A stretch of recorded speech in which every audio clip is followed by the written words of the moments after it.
Hi everyone, Evan here at the McChronicle for April 11th, 2020, where that future starts today. Thanks to everyone who sent me this article, by the way, I really do appreciate that. This is out of the Financial Post. More than 1 million Canadians are on the verge of bankruptcy poll fines.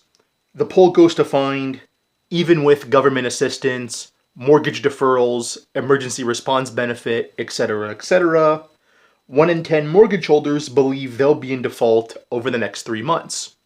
Even beyond this, 4.2 million Canadians believe they'll be bankrupt in the next 3 months unless the situation improves.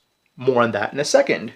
And then the poll goes on, lower income class, younger population is going to get hit first, seniority within the company they work for, lack of savings, student debt, etc.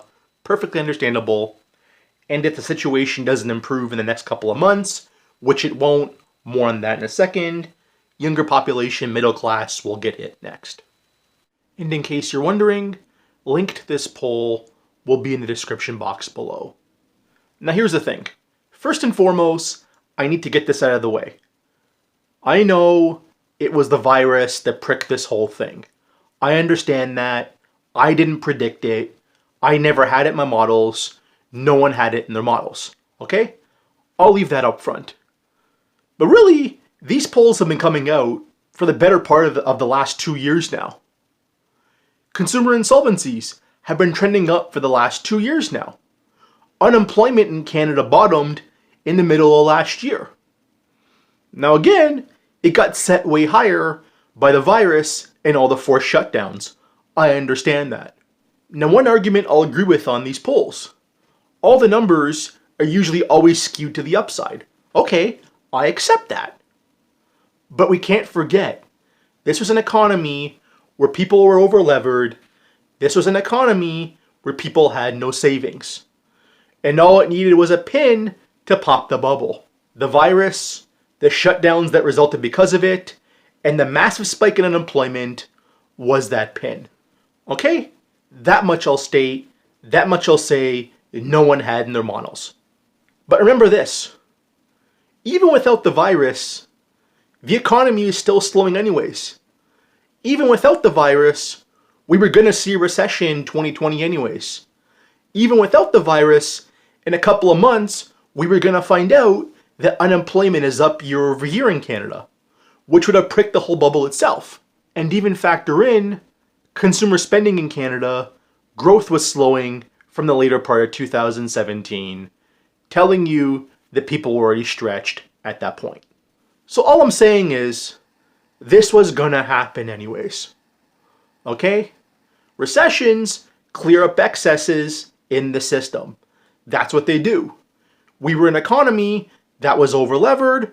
A recession would have forced the deleveraging, which is what we were headed towards anyways. Now before we go, let's get back to the poll for a second. Of the people unemployed now, 90% will be unemployed still in the next 3 months.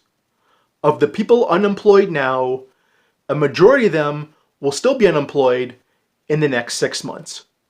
So will the bankruptcies, consumer proposals, foreclosures, powers of sale, will we still see a massive pickup out the back end of this once the virus is gone, once all of the restrictions are lifted, and we try at least get back to some semblance of normal?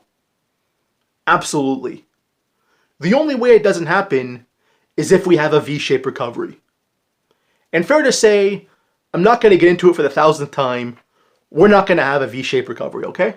Even look at China. Even when they tried to reopen their economy, they didn't have a V-shaped recovery, to say the least. Don't take my word for it, go look it up for yourself. And remember this, now that the bubble has popped, the unwind, the deleveraging is going to happen regardless. Okay? Because remember, it even says it in this poll. Factoring in everything the government has thrown at it to try and counteract for the unemployment spike we've had, people are still in dire straits. That's only going to get worse before it gets better. Okay? So when you read the poll for yourself, which I urge you to do so, just go ahead, keep all this in mind. That's all I'm going to say. Smash that like button, leave a comment, subscribe, follow both my accounts on Twitter, and as always, my name is Evan. This is the Machronicle, where the future starts today.